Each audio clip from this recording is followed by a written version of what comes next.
श्रृंगी ऋषि महाराज, वर्तमान में पूज्यपाद गुरुदेव ब्रह्म ऋषि संदत्त जी महाराज,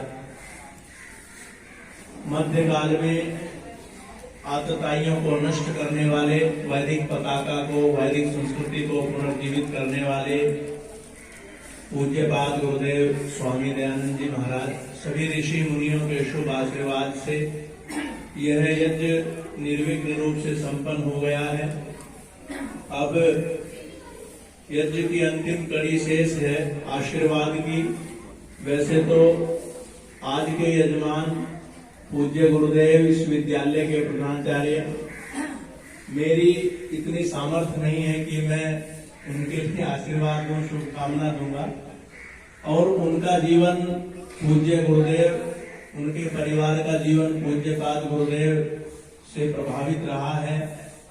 आप बाल्यकाल से ही यहीं पर शिक्षा ग्रहण आपने की, यहीं पर अध्यापक के रूप में अध्यापन किया और अब प्रधानाचार्य के रूप में आप कुशल नेतृत्व इस संस्था को दे रहे हैं और समाज में, ग्राम में, नगर में घूम करके कई राज्यों में आपने यज्ञ एवं योग की पताका को फहराया। दूसरे यजमान श्रीमान उदयवीर जी, आपका स्वामी दयानंद जी के साथ विशेष लगाव रहा, तो दो धाराएं एक साथ प्रफुल्लित हो रही हैं। तो अब सभी के पास जो बड़े हैं वो आशीर्वाद दे, जो छोटे हैं शुभकामना दे। यजमान की जो धारा है, यजमान की जो तपस्या है वो पूर्ण हो।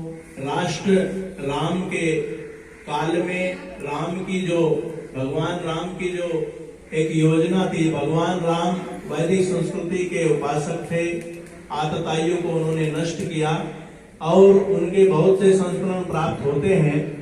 जब रामायण का युद्ध हुआ और युद्ध होने के पश्चात माता मंदोदरी ने सोचा कि मैं भी देखूं कि राम किस प्रकार के हैं।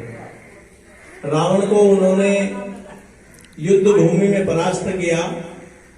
जैसे ही मंदोदरी चली हुई आ रही थी और युद्ध भूमि में उन्होंने प्रवेश किया, मंदोदरी की जो प्रतिछाया थी अर्थात परछाई थी वो भगवान राम पर पड़ी।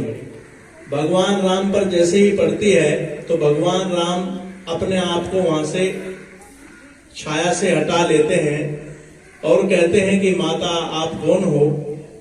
तो वो बड़ी प्रभावित होती है और कहती है कि मैं आपसे प्रभावित हूं। वास्तव में मेरे पति महाराजा रावण चारों वेदों के ज्ञाता थे, 6 दर्शन के ज्ञाता थे, परंतु कहीं ना कहीं उनके अंदर चरित्र को लेकर के कहीं ना कहीं अभाव रहा। तो बहुत भगवान राम का जब जीवन का दर्शन करते हैं तो अपने आप में अनूठा है। और इस ऋषि ने त्रेता के काल में महाराजा दशरथ के यहाँ पर पुत्रेष्ठ यज्ञ कराया। पुत्रेष्ठ यज्ञ के द्वारा ही भगवान राम, लक्ष्मण, भरत और शत्रुघ्न सभी चारों भाइयों का जन्म हुआ। ये विधा इस काल में भी बता करके चले गए। तो मैं यजमान से निवेदन करता हूं कि आप हाथ जोड़ करके बैठिए।